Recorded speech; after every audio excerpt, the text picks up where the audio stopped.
Problem number 2, use a trigonometric identity to parameterize the curve y squared minus x squared is equal to 1, where y is strictly positive.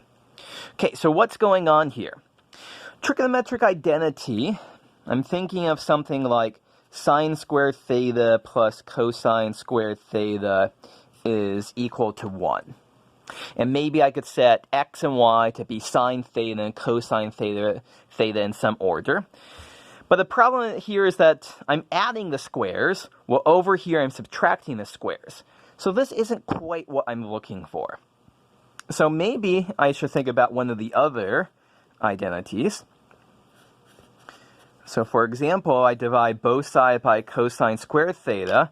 I end up with the identity that sine squared theta divided by cosine squared theta is tangent squared theta plus 1 is equal to secant squared theta.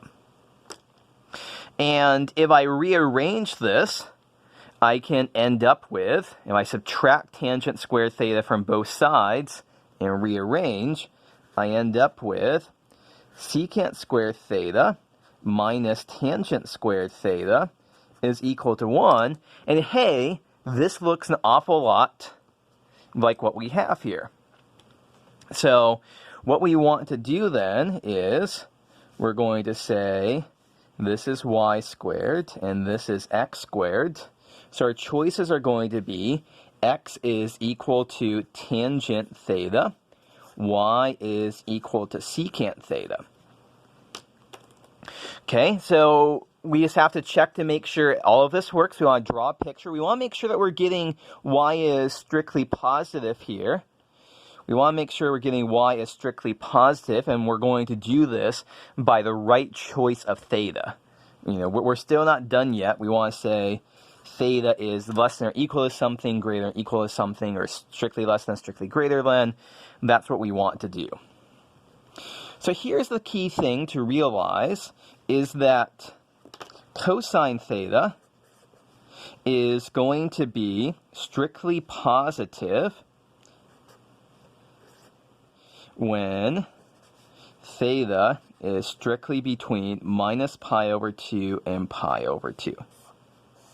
So, you know, here's the graph that we have here. If theta is running between minus pi over 2 and pi over 2 in strict inequality, cosine theta will be strictly positive as well. And secant theta is just 1 over that. So secant theta is also going to be positive on that same interval. So this is going to be our bounds right here.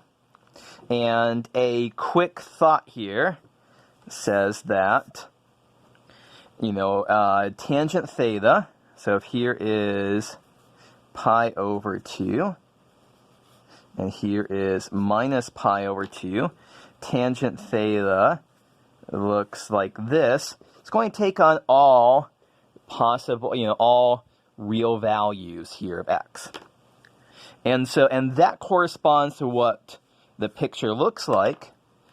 Y squared minus x squared is equal to 1. If you graph that, it looks something like this. Those are going off to infinity in both directions. You know, for all real values of x, we're going to be a y value here, and secant is always going to be at least 1. So everything here checks out.